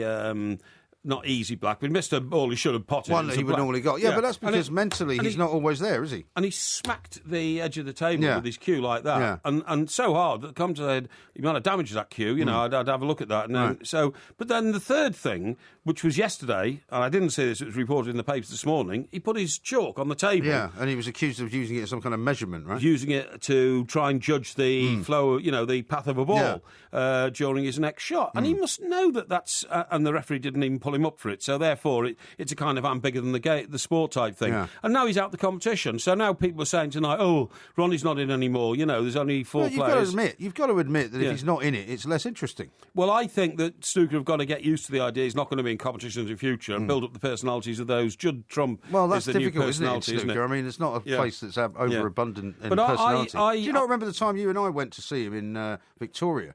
When we were doing the mid-morning show, yes, we went over right. and he played you because I think you'd issued some kind of another one of your sort of rather wild accusations that you could beat him if he played left-handed or something like that. No, he played left-handed against you. No, he didn't. He played with one hand. Oh, he played with one hand. He played with one hand, which was his left hand against me, and I played with both hands. And it was a game. But he beat you one-handed, didn't he? Yes, he did. It was a game of pool. Yeah, it was a game of pool because they were promoting some pool thing at the time. That's right. He was promoting some pool thing at the time, and all he did was hold a short pool cue with his left hand And that's what I mean. He played left-handed and one-handed. And he still beat you. They literally tied his right hand behind his back. Yeah. So you could say he beat me with his right hand tied behind his back. That's He's naturally right-handed. He played with his left hand. Because I think that's how it came down, wasn't it? Because in one of these Yes. situations, he said to you, I could beat you with one hand tied behind my back. That's right, yeah. Yeah. And he said, and he did. And even my best one. And they tied his best hand behind his back, and he beat me. Yes, he did beat me. So I think you have to give him credit for I understand what you're saying, and Maverick behaviour you can only put up with so much of it. Sure. But I would have thought you'd have been in support of it. To be honest, I'm disappointed. I'm very much supportive of anybody who's the best in their business. I love watching, Lewis Hamilton. I love watching Michael Schumacher. The people who are the best in the business and all that kind of stuff. And that includes Ronnie Sullivan. But I do think, honestly, he needs to have just a little bit more care and consideration for the image of the game and his role in it as the major attraction to the game. But he's never going to change now, is he? Well, I don't know. It's up to him. Listen, talking about all that, you pointed this thing out to me that you've seen tonight. Back page of the Daily Mail, yeah. And we were talking the other day about that child prodigy. The piano player, aged 11, who started playing the piano at age 4. Yes. Apparently there's a massive battle going on between Chelsea, Arsenal and Spurs to try and get hold of a Luton Town midfielder who's only 11 years old. Really? Extraordinary story, isn't it? Where's this kid from? Is he overseas or something? His name is Charlie Patino, and he's been at Luton's academy since the age of 6, right? His parents are season ticket holders at Kenilworth Road, so I presume he's from this country. Yes. And so therefore he would be, I suppose, qualified under the new rules of homegrown players. Yeah. But I mean, see, this is the thing. I mean, my son, funnily enough, my 10-year-old, has got a mate who is going on a football scholarship to a secondary school where he's going to be, basically he's going to be learning all the normal things that he learns, but he'll be on a football scholarship. Right. And he's already playing for the county, and he'll probably be playing, and he'll be signed up by some academy. Because if you don't get signed up by the age of 8 or 9 or 10 these days, it's too late, which is extraordinary, isn't it? That is absolutely extraordinary. Do the parents benefit financially? Well, I don't know if they benefit at this point, but if he gets signed, I think they do. If he gets signed by Arsenal or Chelsea or Spurs I'm sure they will.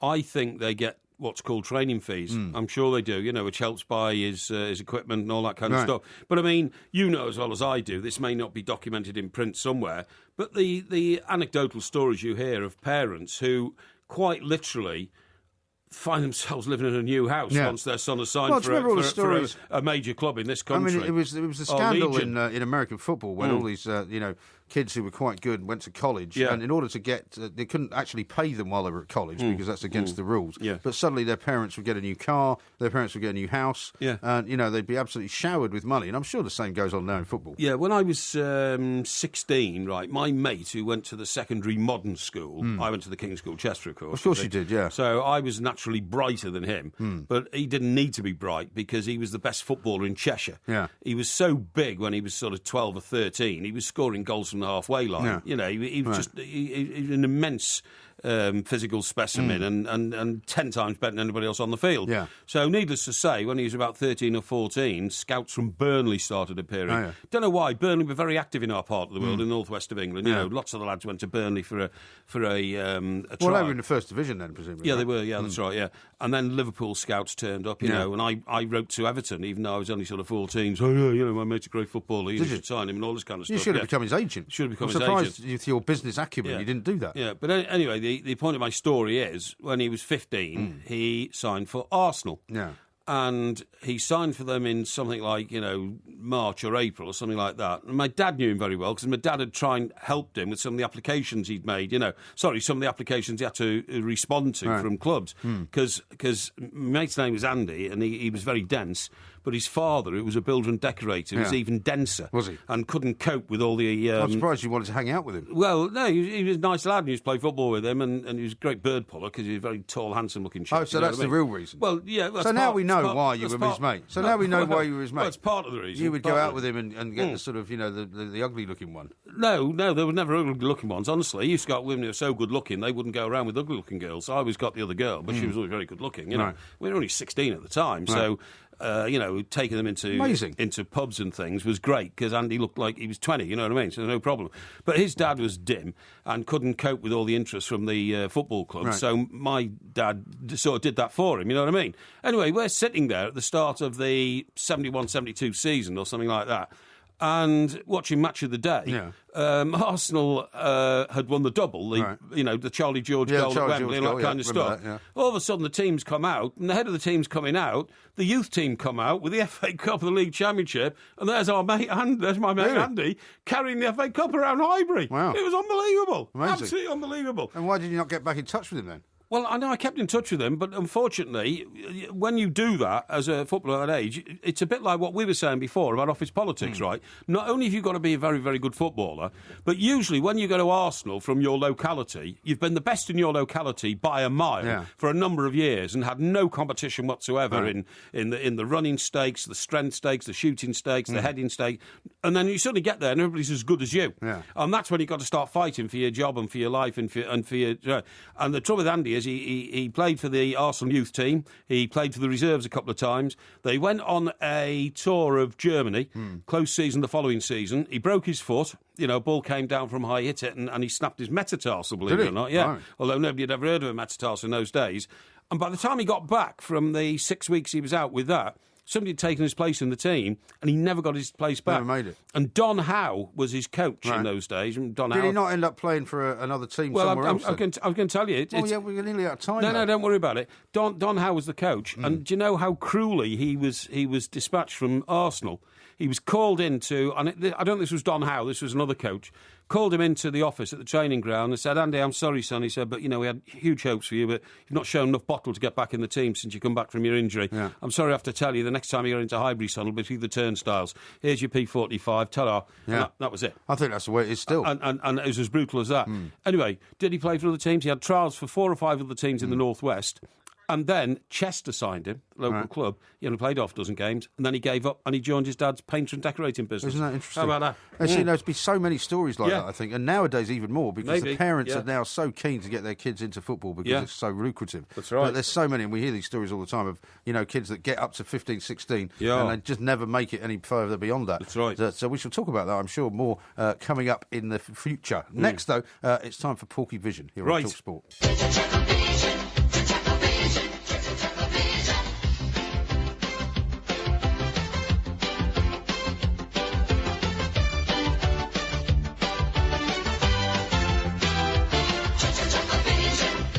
TalkSport Extra Time. We are the two mics. There is a podcast, of course, and it will be coming out in about 5 or 6 hours' time. It's now time, though, for our weekly look at what's going on the box, and it's Mr. Parry's version of a television review. Absolutely. And what is it this week, then? Tell us the highlights. Inspector George Gently's back. Is that it? Yeah, it was on last night. Fantastico, I'm telling you. And it's... is it all the same people that were in it the first time around? Yeah. Martin Shaw, he was excellent. And I read up on Martin Shaw before I saw it. He's like a sort of Hindu. Is he? What sort of Hindu? Well, what's a sort of Hindu then? Indian mystic. I think he follows Indian mysticism. Does he? Yeah. And he's got a very old Second World War aeroplane that he flies around in. Because he likes that Spitfire the other day, by the way. It was a Spitfire. Unbelievable. Rescued from the muds of France when the pilot went down. Martin Shaw is 70 now. Right. But do you know why he looks 45? Does he look 45? Yeah. In makeup? No. He looks his makeup. No. He's on television. No. He looks 45. I've seen natural pictures of him. I've met Martin Shaw. You've seen natural pictures of him? I've met Martin Shaw a number of times. When was the last time you saw him? Maybe 18 months ago. No, what did he look then? 25? Well, he looks very young, and I go to first nights in the West End of London. Oh, yeah? When was the last one you went to? Well, quite recently. I can't first night of what? I can't go into that. Well, what was it? A musical. A musical? Yeah. What was the name of it? I can't go into that because I don't want to be Well, boasting. you don't mind naming all these people that you used to work with, but you won't name the musical that you actually went to see. Anyway, guess why Martin Shaw looks so young? Because he's got makeup on. No, because he hasn't had a drink for 43 years. Really? Right? Just imagine what you'd look like if you hadn't had a drink for 43 years. I'd look pretty miserable, I suspect. You look very miserable. You've been drinking for about 43 years. But anyway, yeah, probably about right. He's a teetotal, he's a vegetarian, and he's a follower of spiritual Indian faith. It's called Sant Mat. I'm sure that's not what it's called. No, it is. It's called Sant Mat. Sant Mat. Yeah, I don't know. How do you spell it? It advocates meditation and yoga, which I think is a good thing. Do you? But anyway, the point is... You've never done yoga in your life. My sister does yoga. Does she? She does yoga, and the other one, Pilates. Right. And she swears by it. Anyway, Inspector George Gently is great because it's... So what happens in the first show then? Well, I haven't... Why are you hesitating? Because I haven't actually seen the first show. You haven't seen it? Because... Well, it was on last night, you said. Yes, I know, but I was preparing for this show, wasn't I? So I can't do two things at once. Why not? So it's on the old Skybox, and I'll see it probably when I get home later on. There's no point in watching it after you've done Porkyvision. No, I'm telling you, it's great. It's great. Yeah, but you're supposed to watch it before Porkyvision. No, it's brilliant. I've seen some clips from it. It's brilliant. And it's set in the 1960s, and they all drive around in Ford Corsair cars and Ford Zephyrs and all that kind of stuff. Yeah. And I think it's brilliant. And you haven't seen it. It doesn't matter. It'll be great. Now, it will be great. Yeah, Lee Ingleby is the guy who's his sergeant, right? Right. And do you know what his name is in it? No idea. His name is Sergeant Bacchus. Bacchus? Well, as in the god of wine. Well, I don't know if he's got a wine, but Bacchus is a very famous name in the North East. Because Bacchus? Yes, that's it. Because when I was a... Bacchus is the god of wine. Is he? Right. When I was a crack shot... you're an expert on Romans. Hang on. When I was... yeah, I am, but Bacchus was Greek, I think. Anyway, when I was crackshot reporter on the Newcastle Evening Chronicle, our HQ was in the big market in Newcastle, and right opposite was a pub called Bacchus. Oh, yeah. So it's a very famous name up there. So he's obviously taken this Geordie name and attached it to it. But it's brilliant, Well, brilliant. because of a pub in Newcastle, you're saying it's a very common name? Yeah, of course it is. Of course it is. Well, do you know anybody called Bacchus? Lee Ingleby, in the character in Inspector George Gently. You're saying it's a common name in the North East? Of course it is. All the evidence you provided so far is it's the name of a pub. No, it's a common name, believe me. Cobblers. It's a common name. Now, listen, there's another, talking about detective series, right, there's another one called Vera. Now, this is utter garbage. I think I told you about this. Well, in the that's day, also didn't I? from the North East, isn't it? It is, yeah. Is there anyone in that called Bacchus? No. Well, there goes your theory. No, but this is modern day. And I tell you, I quite like Vera, actually. I don't mind Vera. It's rubbish. Why is it rubbish? Because they're trying to portray a doddery old woman. She's not a doddery old woman. She is a doddery old woman. No, she's a middle-aged woman. Who's it? Brenda Blethyn. Yeah, who's a great actress. Okay, she might be a great actress in some things, but I'm afraid it doesn't come off. Have you actually watched this? Yeah, I watched a bit of it the other night. A bit of it? Yeah, I did watch a bit of it. Watch an entire episode? No, I haven't got time to watch entire episodes of anything. Don't be ridiculous. And I think you're shirking your duties to the audience. No, here. and she's walking around, flashing her, what to call it, the card. I don't know. Well, the card policemen carry around. The card? Warrant cards. Flashing her warrant card around saying, here, bonny lad, you'll take notice of me, because I'm a detective inspector in police, and all this kind of stuff, right? Yeah. And people take her seriously. But, I mean... Well, why wouldn't they? Because if you looked at her, she looks like a bag woman. She walks around in a flapping coat with a... So what do you think she should look like, then? I think she should look like a Stephanie proper detective. Powers. Yeah, that's right, yeah. You want some, a nice-looking young woman with a short skirt and stockings on, right? Is that what you want? No, don't be ridiculous. What they've tried is they thought, well, Columbo was famous for his cigar and his dirty overcoat, right? And his very sharp mind. Yeah, and his sharp mind. Cannon was famous for being in a wheelchair, wasn't he? No, that was Ironside. Ironside, that's right. Yeah. Cannon should have been in a wheelchair. Yeah, Cannon needed a wheelchair. He was in that massive car. Yeah, he was so fat. The door was about the length of the studio. That's right. Yeah, I totally agree. It was like Cutlass Supreme or something. And Jack Reagan was... The funniest thing about Cannon was when he chased after people. That's right. He was so fat. He was out of breath. Well, he'd get out of the car and they'd show you him running. But then they would cut the film, and then they'd show him catching somebody. Yeah, that's right. Which was so ridiculous. And then some standing, had to do the running in between, probably. But no, well, actually, no, they didn't bother with the running in between. And they just edited it. Jack Reagan was famous for, we're the Sweeney and we haven't had any dinner. Get your trousers on, son. You're nicked. Yeah. And for smoking instance, and drinking all the time. Hawaii Five-0 was famous for that lead actor guy, Jack Lord. Jack Lord, that's right. Who played who? Well, he was. It was Dano, wasn't there? Was he? Okay. Dano was his second in command. Yeah, that's and his name right. was Mac something, wasn't it? I can't remember. And McGarrett, Steve McGarrett. Steve McGarrett, that's right. And that one was what was the famous line in that? Book him, Dano. I've just come from Hawaii. Oh yeah. Book him, Dano. No. This is my best line from that. I've just come from Hawaii. And the other guy says, "Oh, Honolulu." No, on a surfboard.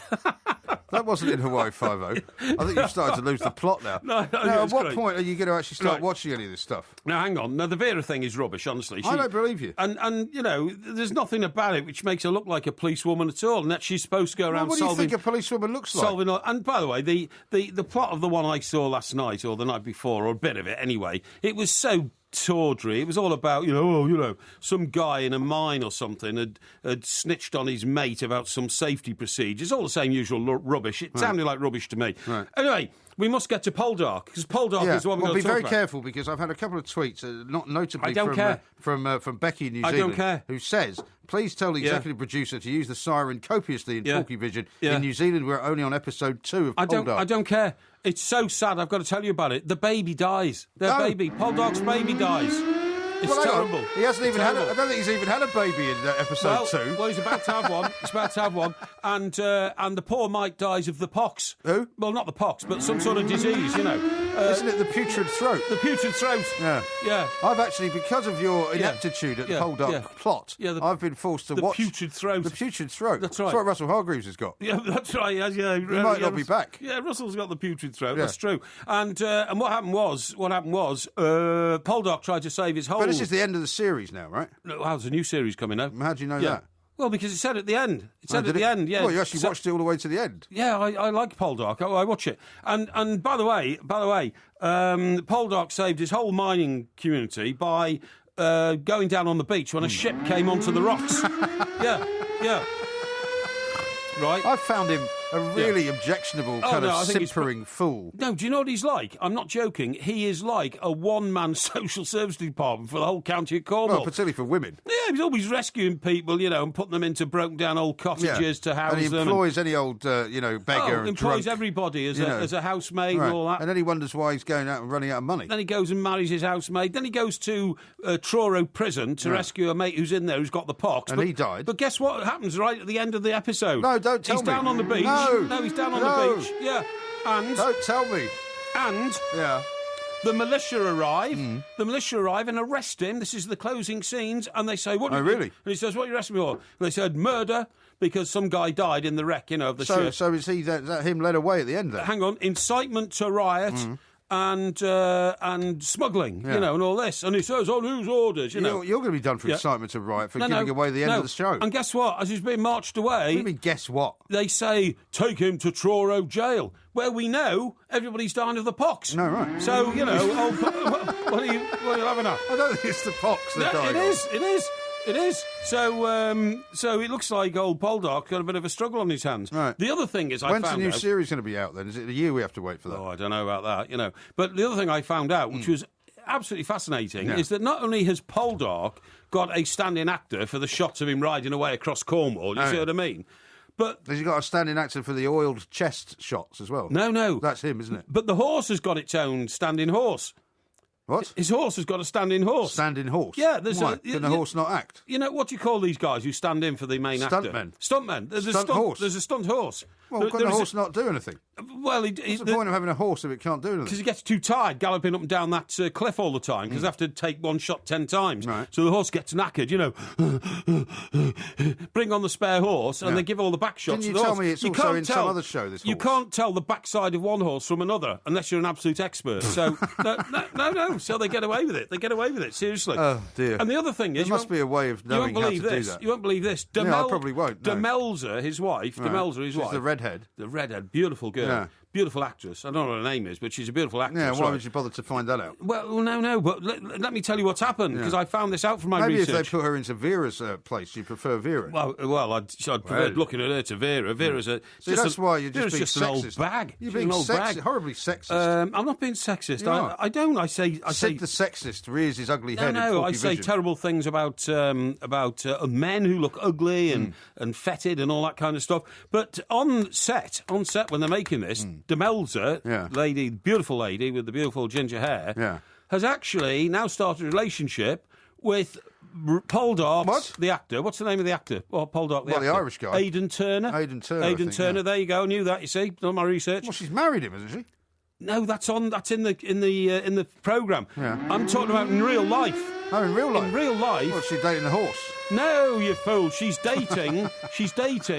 Poldark's stuntman. Oh, really? Yeah, how about that? Well, isn't that good? It's not that surprising, is it, when people work in close proximity? It's absolutely amazing. Yeah. So there you go, mate. So they're going to ride off together on the stunt horse and they'll live happily ever after. And the other new one I've been watching. Now, Ordinary Lies, I'm disappointed about it. It finished after 2 episodes, but it wasn't. That was 5th and 6th episode. I thought it was 1 and 2. Right. So I got that wrong. That was 6. So there's another 4 I've got to watch there. But the other one I've watched is Safe House. You didn't like Ordinary Lies, did you? No, yeah, I did. I loved it. Yeah, it's good. Safe House I've been watching. Safe House. This is about a family who've been whisked away to the Lake District because there's some mad drug smuggler after them Right. because their son has run up terrible drug debts. You know what I mean? Oh, All right, this so kind they're of going stuff. after the family. They're going after the family and all this. Who's in this then? I don't know, to be honest. Have you seen it? Yeah, I've seen a bit of it. Have you? And one of the guys, because it's up in the Lake District, it's quite funny actually. He keeps falling into one of the lakes, like Lake Windermere or something, all the time, for some unknown reason. I'm not If sure. he keeps having to be rescued, they're going to soon find out where he is. No, he's a good swimmer. When he falls in the lake, he just swims across the other side and gets out, except that it's about a mile wide. Is Christopher Eccleston one of the guys that's in it? Oh, I don't know about that. Who's he? Wasn't he Doctor Who or something once? Was it? Yeah, that rings a bell. There's just somebody there that I recognise from some other show, definitely. And I think it'll work out. I think it started a bit dodgy, you know what I mean? Like sort of getting the plot together and all that. But it's all about people... See the time, by the way. People climbing up mountains to, escapism, or diving into Escapism? all the lakes in the Lake District, Oh, swimming, in other words. Well, it's a bit difficult to follow, really. Seems to spend a lot of time underwater. Yeah, you seem to have trouble following any of these shows. No. Anyway, I told you. Another startlingly brilliant summation of what's on television at the moment. Absolutely. Great apologies to anybody in Australia and New Zealand who's only on episode 2 of Cold Ark. You've got to keep up. Not bother watching the rest of it now. Got to keep up. This is Talk Sport. That was Porkyvision. Talk Sport. And it's in! A diving header at the end of a 50-yard run. From the root to the tip. Talk Sport. Isn't it? Who's that? This is not 80s music, of course, so this won't figure Who's in the that? quiz. It's the Foo Fighters. Who? The Foo Fighters. Foo Fighters. What era are they from? Learn to Fly. Well, relatively recent, I would say. Okay. Remember Nirvana? Nirvana, yeah, I've heard of them. Remember Nirvana lead singer shot himself? No, what was his name? Kurt. Yeah, Kurt Cobain. Kurt Cobain. Yeah. And his wife is still knocking around, isn't she? She's Yeah, outrageous Courtney as well. Love, yeah. Courtney Love, that's the one, yeah. Well, she's not that outrageous anymore. Well, I thought she was. Yeah. But anyway, the drummer then formed this band called the Foo Fighters, and that's called Learn to Fly. That sounds okay, actually. It's good. Sounds better. And the than- reason that I'm talking about flying, there's a weird story I noticed yesterday, which I thought I should draw to your attention in case you're planning on flying anytime soon. More than 50 American Airlines flights have been delayed in the past 2 days because one of the iPad apps used by the pilots crashed. Because apparently, instead of bringing loads and loads of paper onto a plane like pilots used to, they used to carry that big suitcase. That's right, yeah. Everything's with all now the flight plans in it. Yeah, everything's now on an iPad. 3,000 that pages. makes sense. Well, it does up to a point, but the FBI, and this is where it starts to get interesting, the FBI issued an alert to airlines the other day to look for evidence of passengers attempting to use onboard Wi-Fi networks to access the plane's controls. Good God. So that's something that's to a worry about. hijacking situation. Well, it could be. Impossibility Well, it could again. be. Of course it could be. It could be, because the problem with, all of these things, Yes. like iPads and any electronic Yes, device, absolutely, I totally is that agree. they can be interfered with. Well, I mean... So I thought you should know that now planes are being driven effectively by some guy sitting like I'm sitting here with an iPad. Well, that makes sense. That makes total sense to me because, I mean, for instance, an RAF fighter pilot is the only man who can uniquely fly his jet because he... Does it have like a fingerprint start or something? Well, like that? something like that. But I mean, like you get your SIM card in your phone. When you get aboard that jet now, you have to put that SIM card into the controls of the Which jet. identifies who you are. Identifies who you are and instructions and all that. So I remember an old plot from the Saint, Simon Templar, who was sent into... Roger Moore. Roger Moore, sent behind the Iron Curtain to bring back an RAF plane which had been taken there by a defector. You sure that was the Saint? Yeah, it was the Saint. You sure that was not a Lee Clintwood film? No. It was definitely the Saint. Yeah? And this defector had to pay, like gambling bills and all that, so he'd agreed to... I don't think it was the Saint. It was the Saint. He agreed to take the plane. It was definitely a Clint Eastwood film about him going to steal a Russian jet. No, that was called Firefox. Firefox, yeah. Yeah, no, it wasn't. Honestly, it was a similar sort of plot, but it was different. But what I'm saying is, because the guy, knew how to fly jets, he just got in, I didn't think they had the budget in the Saint to go anywhere outside of sort of West Berkshire. Yeah, well, it was filmed in this country, you idiot. They just tried to pretend it was Bavaria or somewhere, you know what I mean? Bavaria. Bavaria? Yeah. Where's that? Well, it's in Germany. Was it? But they managed to intercept the plane before it got behind the Iron Curtain, you see what I mean? Okay. And so what I'm saying is, old Templar just got in the plane and said, right, OK, chocks away, and then pressed a button, and then the engine just went... And off he went, You can't do that anymore. No, you can't, no, you probably can't do that in most things. But, that worries me greatly. I just thought you should know about that. Well, that worries me greatly. Some people are so bright they can override all sorts of systems, OK? So all you would need is some evil genius to get on an aeroplane, suddenly, tap into... Because, if these people can allegedly sit in their homes in, where is it, Ealing, and break into the FBI computers and all that kind of stuff, and they make themselves... Well, the US Department of Defence computers. Yeah, exactly. Yeah. Then surely some guy's going to be bright enough to override the computer system on an aeroplane, and who knows... Well, that's the thing. I mean, if anything can be hacked into, you know, people will find a way to do it. Of course they will. And you can't... And in the end, I mean, I don't know whether... I mean, when we were talking to that guy last night, Dr. whatever his name was, that you kept calling... The Doc. The Doc, down in Australia. Well, that's because he's a doctor. That's why I called him the Doc. Yeah, I know that. But the thing is that, you know, when you talk about civilization going backwards, you know, and some people will...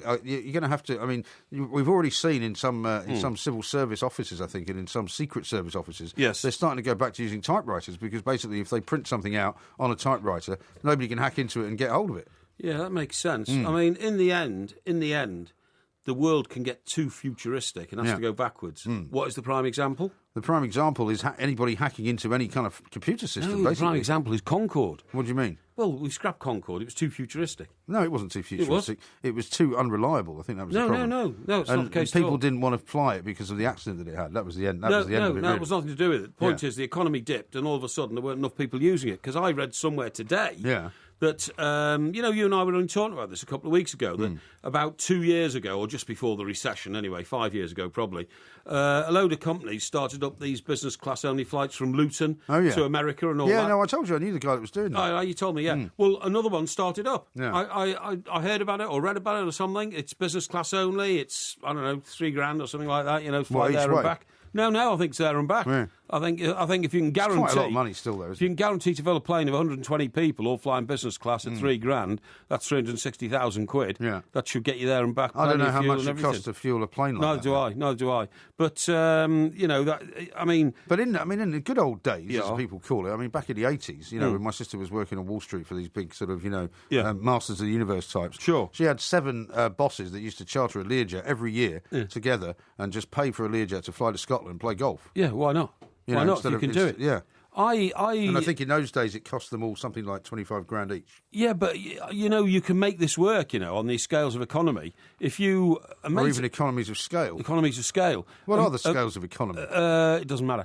A mate of mine in the kitchen. Went to the Monaco Grand Prix, and, you know, everything was paid for there. But to get there... He and I think it was a plane full of 10 people, and it wasn't like a little one-engine thing. It was like a business jet, like a proper Learjet or something. Proper Learjet, and they hired it to go out one day and come back the next, and it was $2,000 a head. Yeah, which I think is great. If you get enough people, yeah. I mean, I know people when in Fleet Street more recently when they started making a lot more money for like somebody stag do, they flew to Bilbao in one. Well, in a private jet, yeah. And it was something like 15,000. So as long as there was enough of them, they could all do it. It can be done. It can be done. Now, let me read you a couple of tweets here. Right, OK. Matt says this, more chance of seeing Brenda Parry at the wheel of a hire car than Porky reviewing anything but a TV drama. What? Because we got lots of people trying... What do you mean? Well, it says more chance of seeing Brenda Parry at the wheel of a high car than Porky reviewing anything, but all you review is TV drama is the point. What do you expect me to review? What do you think? I review... Well, there's lots of other shows you could review. Programs. Like what? Well, you could review some comedy shows, you could review I do review comedy shows. No, you don't. I reviewed... You've just done a load of drama. Are you being served? Well, that's ancient, though. Are you being served? On the buses, I've done. Yeah, but that's all ancient stuff. I've done on the buses. Well, there's no modern comedies. Here's what Richard says. I now know why Mike Parry struggles in the quiz. He's always a day behind. He's actually doing Porkyvision instead. What? Are you mad? And James says, Parry's the only man to say, I haven't got time to watch entire episodes of TV shows before giving away all of Poldark. Well, yeah, but I did watch Poldark. I thought it was good. I tell you what I did watch. I watched Newzoid. We're not doing it anymore. I watched Newzoid. Newzoid? What's that? It's a new satirical half-hour thing. It's actually the replacement of Spitting Images. Oh, is it? Okay. Oh, yes, I've seen trailers for that. Yeah. And that was quite good. Yeah, that was quite good. I saw the trailer that had Charles and Camilla on it. Yeah, that's right. That was quite good. Now, there's another one they're doing, which is related to the election. Right. And it stars that guy, I can't remember his name now. He's like a comedian. Like a comedian actor. Yeah. Who I can't remember his name. Any clues? Any initials or anything? No. Take his shirt off? I've seen him in a few things. Actually saw him in old, young? An episode of Doc Martin once. Yeah, sort of middle-aged type thing. It's not Clunes. No, it's not Clunes, no. But anyway, I don't like that one because it takes place on the 3 battle buses and the dialogue's not funny, Yeah. and the people aren't funny, and it's not funny, and, you know, Well, it's you supposed watch to the be... real election for some laughs. If you want to. Of course you do, yeah, and it's supposed to be... Shall we reveal that we're doing an election night special? I think we should tell them. Yeah, We it's should only a tell our week now, listeners. isn't it? Yeah, it's only a week. It's only a week It's away. a week tomorrow night. Yeah, it's a 2 Mikes election night special. That's right, we're going to do it All right the night. way through the night. Yeah. We're going to give you all the old exit polls and, you know, what's going... What are you laughing at? What are you laughing Yeah, I can imagine it'd be great. What? I mean, with the way you've been doing your Porkyvision, Yes. you'll get it all wrong. No, I won't. Yeah, you will. No, I won't. I'll put my serious hat on. And remember... Don't give away the result before we know it, by the way. No, I've done elections over the years where I've been based at, like, you know, one of the party headquarters. Would you like to do that? Or I've been on the battle bus. Would you like to do that? Rather than sit here with me? No, I'd rather sit here with you. We can arrange to have you somewhere else. No. Roaming about. I could arrange to be somewhere else. I've got influence and power in this Look at the country. state of you. I could be anywhere I want Look to at be. how excited you're You're getting. talking to a man here, right, who flew around America with my mate Bill Clinton. Yeah. Why don't you get him on? On the campaign let's get him trail. on, see what he on the thinks of, campaign trail of in the whoever. United States of America. Well, why So don't don't you give get me him- all your, you know, superior, you know don't you what's get him going on? on. You don't know anything. Why You don't don't- even know what time of day it is. Why don't you get That's Bill why you on? have to have a clock in here to look at it all the time. I know what time of day it is. You're out of time once No, again. no, You've not been at rabbiting all. on. Not at Why all. don't you get Bill to come on and give us his view of the new, landscape politically in this country? I think he's rather busy at the moment. Is he? His wife has ambitions to become the next president of the US. Yeah. I'm sure he won't want to introduce you to The her. United either. States of I can tell you a America. couple of stories about Hillary Clinton. We'll save that for tomorrow, perhaps. Yeah, OK. This is Talk Sports Extra Time. We have been the 2 Mikes. Mr. Parry will be back tomorrow night when it's Porky Quiz Night. And, Indeed. of course, as he's accepted, the subject matter will be 80s music. I'll predict another 3 out of 10, I think. But we'll stop him from peeking at the answers, of I course, never this have time. done, of course. Last week he was caught looking at my computer. No, I was Previous not. week he had a lot of papers he was shuffling around. This week it's Rubbish. going to be a paperless quiz. So there's going to be no paper you can get your hands on. This is Talk Sport. We are the 2 Mikes. Look at the light! You worry too much about the Yeah, time. no, I worry about it. Don't forget to come back tomorrow for another sparkling, as fizzy as a bottle of champagne podcast from the 2 Mikes. The way we're going to beat the shepherd shortage is, quite seriously, drones. Drones? Farmers are now enlisting drones Right. to do the job of a sheepdog. Uh-huh. And the drones will, in fact, believe it or not, be shaped like sheepdogs. So they'll be Well, flying... they'll be flying sheepdogs. They'll be flying sheepdogs. Won't that scare the hell out of the sheep? No. Because you would freak them out. No, you won't. You won't freak them out at all. Sheep are sheep. They do what they're told, and once one sheep is told to do it, the rest do it as well.